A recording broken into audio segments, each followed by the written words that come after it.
use my powers for good now and not evil, which I did before. But, I share that in this room because I know there are people who've lived the same experience as I, and that there are things that we may have done in our past that can help in our present. And so don't utilize or think that those things that you did were all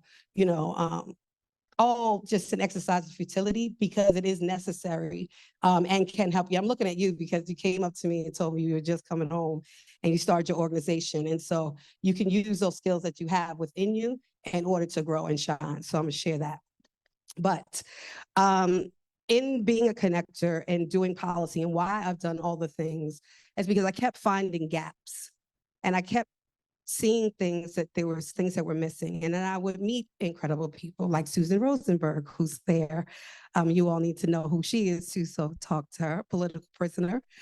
But people who I met and who taught me and would help me to see the work one way, right? Because, I came home, and when we think about even language, you hear people being called inmate, convicts, felon, and we don't use that language because it's dehumanizing. But it was people like Susan who shared that with me, because while I knew innately it wasn't right, I didn't know what was the right thing to use.